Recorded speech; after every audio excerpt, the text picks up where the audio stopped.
Hey everyone, Elizabeth here. The Last Laugh delivers stories that leave you speechless. If you're here for it, hit subscribe and let's go. The wedding invitation arrived on a Tuesday. Heavy cream cardstock calligraphy addressing, the kind that screamed old money and careful social positioning. My brother Marcus's wedding to Victoria Ashford, daughter of Richard Ashford, senior partner at one of California's most prestigious corporate law firms. I knew before opening it what I'd find. Marcus Alexander Chin and Victoria Louise Ashford request the honor of your presence. The formal language continued for several lines. Then at the bottom in smaller script, intimate ceremony for immediate family and close friends. Limited seating available. My phone buzzed 30 seconds later. Victoria's text was direct. My father is a senior partner at Ashford and Martinez. The guest list is quite selective. Perhaps you'd be more comfortable sitting this one out. I stared at the message, then set my phone down without responding. This wasn't unexpected. This was exactly what I'd been watching build for 8 years. Growing up, Marcus was perfect. Straight A's, debate team captain, full ride to Princeton, corporate law track at a top firm. Partnership potential before 30. I was different. Emma's figuring things out, Mom would explain when I dropped out of Harvard Business School after one semester. She's still young. She's wasting her life, Dad would say, not bothering to lower his voice. 22 and working as a secretary. It's embarrassing. Marcus would shake his head with that perfect mixture of pity and disappointment. I offered you an entry-level position at my firm. You said no. I'm not interested in corporate law. You mean you're not interested in success? What they didn't know, what I never told them, was that my secretary job was at a tiny tech startup in Silicon Valley. 2 MIT dropouts in a garage building cybersecurity software. They paid me $35,000 a year plus 20% equity. That equity was worth nothing at the time. The company had $17,000 in the bank and big dreams. I took the job anyway. Mom cried. Dad stopped calling for 6 months. Marcus sent a long email about realistic expectations and accepting your limitations. I kept showing up to that garage. 18 months later, we landed our first major contract. Then a healthcare company. Then government contractors noticed our work. Year 3, 42 employees, $8.2 million revenue. Year 5, went public. Year 7, I was CEO of a company valued at $95 million, overseeing 180 employees across 3 countries, holding contracts with Fortune 500 companies and federal agencies. My family still thought I was a secretary. I never corrected them. Every holiday, every gathering, I'd show up in simple clothes, drive my 7-year-old Honda Civic, and let them assume whatever they wanted. Still at that admin job? Mom would ask, disappointed. Still there. Emma, you're 30, Dad would say. When will you do something with your life? Marcus would change the subject, embarrassed for me. I wasn't hiding out of shame. I was conducting an experiment. I wanted to see how long they could know me and still only see their expectations. The answer, indefinitely. Being underestimated gives you extraordinary freedom. When your family thinks you're barely surviving, they don't ask for money. They don't involve you in their plans. They just leave you alone. Which was exactly what I needed. While Marcus climbed the corporate law ladder, billing 2,800 hours annually and bragging about partnership track, I built something he couldn't understand. Cybersecurity wasn't glamorous. No courtroom drama, no high-stakes negotiations. Just code, protocols, endless testing. Finding vulnerabilities before bad guys did.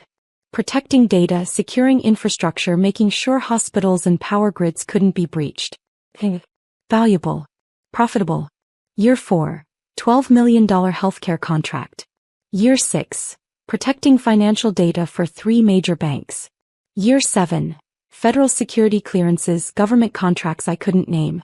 My personal compensation, $1.8 million annually, not counting stock options. I lived in a modest 2-bedroom condo. Drove that Honda. Wore Target clothes. Saved aggressively. My family never asked questions. They'd decided who I was at 22 and nothing could change that narrative. Emma's still figuring things out, Mom would tell friends apologetically. Meanwhile, TechCrunch was profiling me. Forbes wanted a feature on women CEOs in cybersecurity. I declined. The timing wasn't right. I was waiting to see how cruel they'd become when they thought I couldn't fight back. Marcus's wedding would show me. 2 weeks after the invitation, Victoria texted again. Marcus and I discussed the guest list. Given your circumstances, we think it's better if you didn't attend. The Ashford family has certain expectations. We wouldn't want you to feel uncomfortable. I forwarded it to my lawyer, Jennifer Park. She called immediately. Emma, this is garbage. You don't have to take this. I know. But I'm going to. Why? I want to see how far they'll go. Jennifer was silent. Another experiment. Something like that. What Victoria didn't mention, what I discovered later, was that Marcus had become suspicious. Not of my success but of my contentment. She's too calm, he told Victoria. Emma never asks for help, never complains, never struggles. Something doesn't add up. Victoria, inheriting her father's suspicious nature, agreed. So they hired a private investigator. Thomas Morrison. 30 years law enforcement, 15 with FBI, now running his own firm. Specialized in background checks, financial investigations, corporate due diligence. Marcus paid him $8,500 for a comprehensive investigation. Employment verification, financial records, property ownership. Everything. The goal: verify subjects' employment status and financial circumstances, with particular attention to any discrepancies or fraudulent claims. They wanted to prove I was lying about something. Morrison was thorough.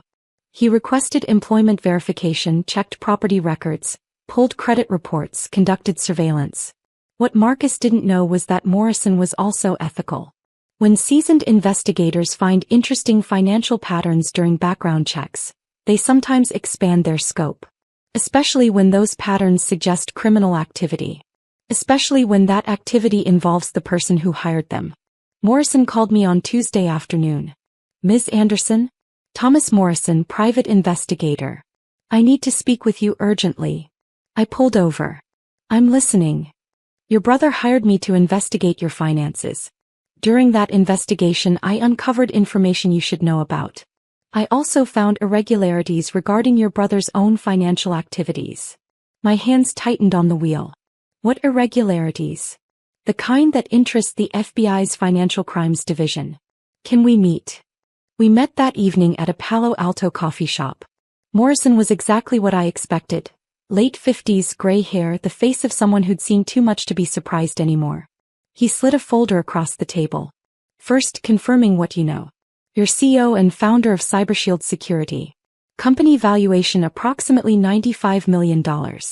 Personal net worth approximately $47 million. Annual compensation $1.8 million. Security clearances with multiple federal agencies. I nodded. My brother doesn't know. Your brother thinks you're an administrative assistant making $45,000 annually. Morrison's expression was neutral. I found that interesting. What else? He opened the folder. Your brother is a 6th-year associate at Whitmore and Harrison Corporate Law. He handles client trust accounts, including escrow for major transactions. Over 14 months, I've identified at least $210,000 in unauthorized transfers from client accounts to a personal offshore account in the Cayman Islands. My stomach dropped. Client funds. He's been skimming from settlement accounts and merger escrow. Small amounts from large accounts, timed with legitimate transactions to avoid detection. Sophisticated. Also completely illegal. Why tell me? Morrison leaned back. When I find criminal evidence, I have legal obligation to report it. But I believe in transparency. Your brother hired me to use whatever I found against you. Instead, I found he's committing felony theft. You should know before I file my report. You're reporting him. I've already contacted the FBI. They're preparing warrants. He paused. One more thing. Your brother planned to present my findings at his rehearsal dinner. He wanted to humiliate you in front of the Ashford family. Prove you've been lying. Except you found the opposite. I found you've been remarkably successful while maintaining unusual privacy. And that your brother is a thief. Morrison closed the folder. Rehearsal dinner is Friday. FBI moves Friday evening. Thought you'd want to know. Are you still presenting your findings?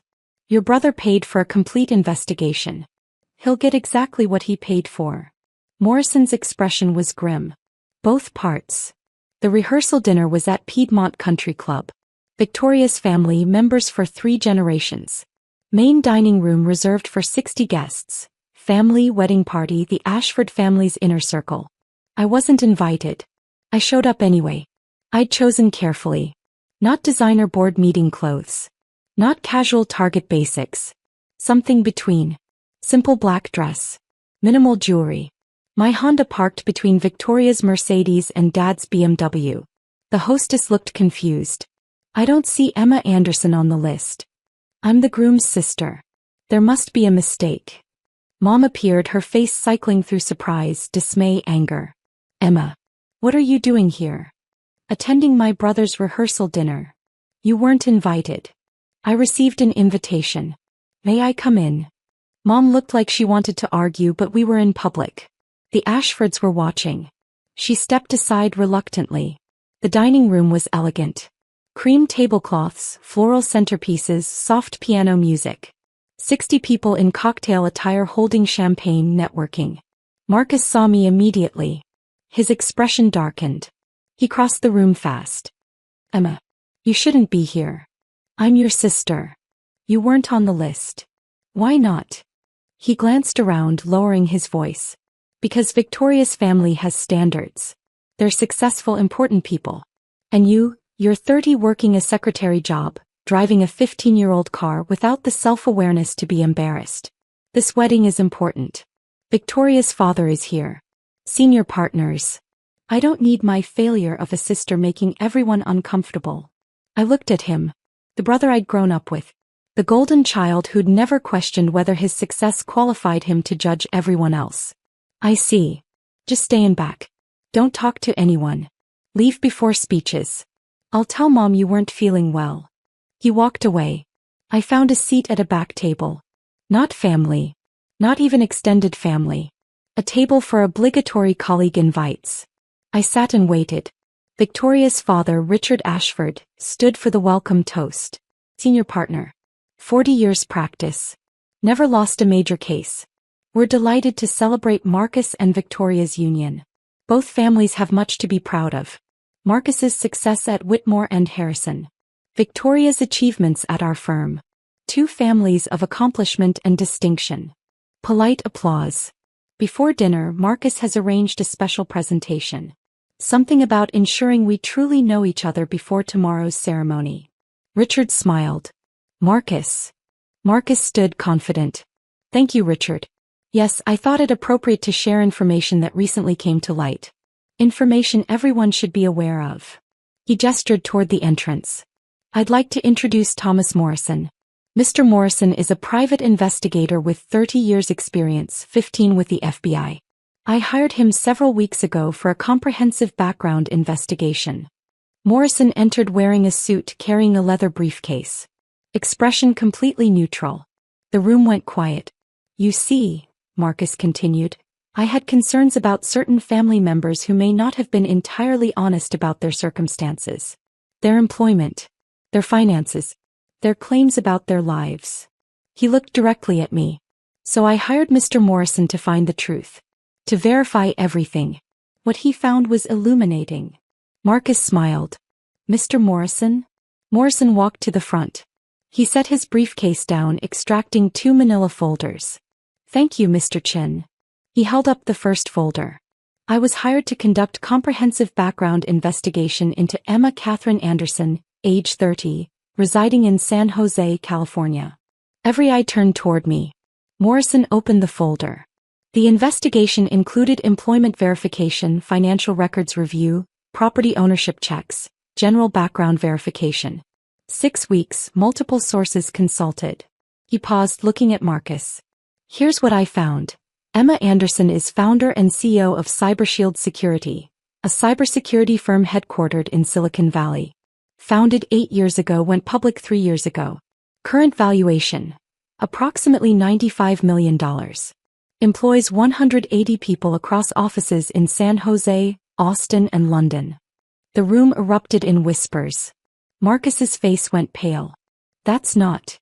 Ms. Anderson's current annual compensation is $1.8 million. not including stock options valued at approximately $23 million. Personal net worth estimated at $47 million. The company holds active contracts with 17 Fortune 500 companies and maintains security clearances with multiple federal agencies. Mom had her hand over her mouth. Dad stared at me like I was a stranger. Morrison continued, voice level. Ms. Anderson has been profiled in TechCrunch, Forbes, and Wall Street Journal. Named to Forbes 30 under 30 4 years ago. Received Governor's Business Innovation Award 2 years ago. Serves on Stanford's Computer Science Advisory Board. Spoken at 3 international cybersecurity conferences. Victoria's father leaned forward, expression sharp. In summary, Ms. Anderson is a highly successful entrepreneur and CEO who has, for her own reasons, maintained privacy about professional achievements with her family. No evidence of fraud, deception, or criminal activity whatsoever. He closed the first folder and picked up the second. However, he continued, voice hardening, as part of my investigation, I also reviewed financial records for the person who hired me. Standard practice to avoid conflicts of interest. Marcus went from pale to white. Marcus Alexander Chin is a 6th-year associate at Whitmore and Harrison LLP, specializing in corporate law and client trust account management. During my investigation, I identified significant irregularities in his handling of client escrow accounts. Complete silence. Specifically, over 14 months, Mr. Chin made approximately 43 unauthorized transfers from client trust accounts to a personal offshore account in the Cayman Islands. Total value, $210,000. Someone gasped. Morrison pulled out a document. Transfers were small, typically $3,000 to $8,000, timed with legitimate transactions. Sophisticated. Carefully hidden. Completely illegal. He looked directly at Marcus. Under California law, this constitutes felony theft and breach of fiduciary duty.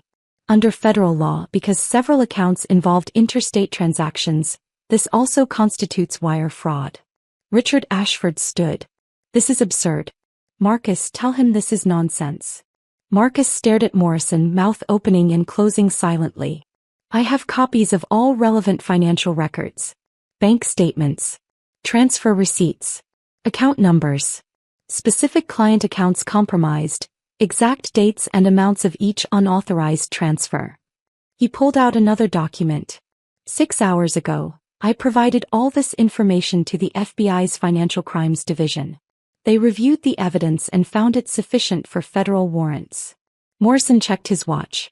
Those warrants should be executed in approximately. The dining room doors opened. 4 people in dark suits entered. 2 men, 2 women. The lead agent held up a badge. FBI. We're looking for Marcus Alexander Chin. The room exploded. People standing, talking over each other, pulling out phones. Victoria screaming. Richard Ashford yelling about lawyers and warrants.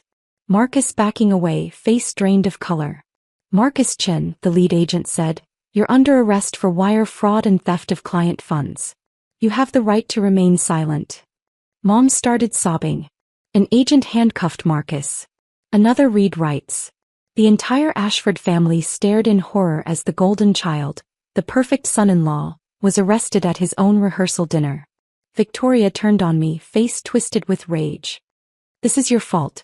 You did this. I stood slowly. I didn't steal $210,000, Victoria.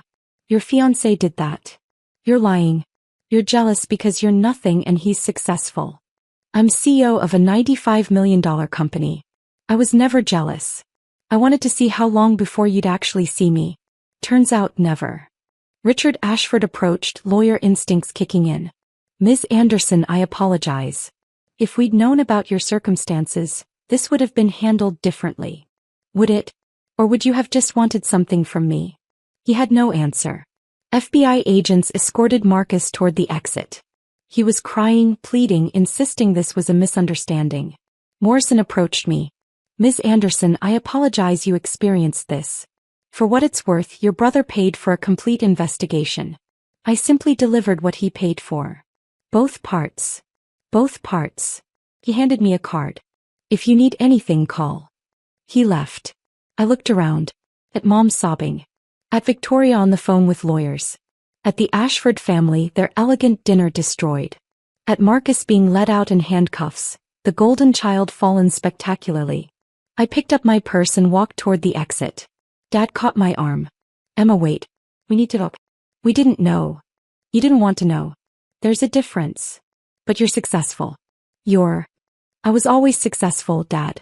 You just never asked. I pulled free and walked out. The news broke within hours.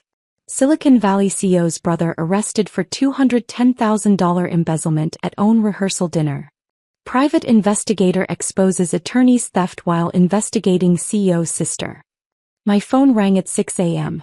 I ignored 20 calls, then answered Jennifer's. Emma, every news outlet is calling. Forbes wants exclusive interview. The story's viral. I know. Weddings cancelled. Marcus held pending bail. Whitmore and Harrison conducting internal investigation. Victoria's family hired 3 law firms. I know. FBI confirmed they'd been tracking the offshore account for weeks. Morrison's evidence was the final piece. Additional charges likely. I was quiet. Jennifer, I need you to do something. Name it. Establish a victim compensation fund.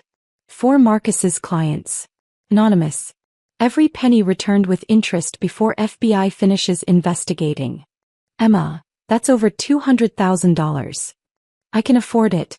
Set it up today. Silence. You're better than I'd be. I'm not doing it for him.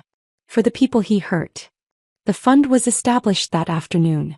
All Marcus's clients received full restitution plus 10% interest within 72 hours. Anonymous. FBI was baffled but grateful. Marcus was released on $100,000 bail my parents paid. Wedding officially cancelled. Victoria returned the ring, hired crisis management to distance herself. My parents called 11 times in 3 days. I didn't answer. 4th day they showed up at my office. CyberShield Security occupied a modern glass building in downtown San Jose. 3 floors. Our logo prominent in the lobby. Government-level security protocols. My assistant David called. Ms. Anderson, 2 people claiming to be your parents. Send them up. They arrived 5 minutes later. Mom looked sleepless. Dad looked older than ever. I gestured to chairs. They sat. Nice office, Dad said. Thank you. Emma, Mom started, voice breaking. We need to talk about Marcus. The lawyers say charges are serious. Federal prison serious. You need money. She flinched. We need help. For your brother. I leaned back. The brother who hired an investigator to humiliate me? Who stole $210,000 from clients? That brother. He made a mistake. 43 mistakes over 14 months. That's not a mistake. That's a pattern. Dad leaned forward. Emma, he's your brother. Family helps family. I laughed bitterly. Family helps family. Interesting. Where was family when I built this company? When I worked 18-hour days in a garage? When I took risks and faced failure? We didn't know. You didn't ask. For 8 years you assumed I was a failure. You dismissed me, pitted me, were embarrassed by me. You never once asked what I actually did. Never visited my office. Never asked to see my work. You decided who I was at 22 and never questioned it. Mom was crying. We're sorry. We should have. You should have seen me. Should have known me. But you were too busy being proud of Marcus to notice I was succeeding in ways you couldn't understand. Please, Dad said. He's facing 15 years. Whose fault is that? Silence. I've already helped. I established a victim compensation fund. Every client Marcus stole from has been made whole. Paid anonymously so it wouldn't affect his sentencing. They stared. But I won't help him avoid consequences. He committed real crimes. People trusted him and he betrayed that. He needs to face what he did. He's your brother, Mom whispered. He stopped being my brother when he tried to destroy me publicly to feel superior. I stood. We're done. They didn't move. If you want a relationship going forward, it starts with actually seeing me. Not my success. Not my money. Me. The person I've always been. The person you never knew. Dad stood slowly. Emma. I need time. And you need to think about who you are when your children don't meet expectations. They left. I stood at my office window for a long time, looking out over the city where I'd built something real. Where I'd proven at least to myself that their opinion never mattered. My phone buzzed. Morrison. Final report filed. FBI confirming additional charges likely. You handled that with more grace than most. Good luck, Ms. Anderson. I didn't respond. Marcus took a plea deal. 7 years federal prison, full restitution, permanent disbarment. His attorney recommended it after FBI found additional transfers. Total theft, $267,000. Victoria married a different attorney 6 months later. I wasn't invited. My parents and I met monthly for coffee. Conversations were awkward, careful. They were trying. I was trying. Not easy. Mom asked about my company once. She asked. Wanted to know what cybersecurity meant, what we did, why it mattered. I told her. She listened. It was a start.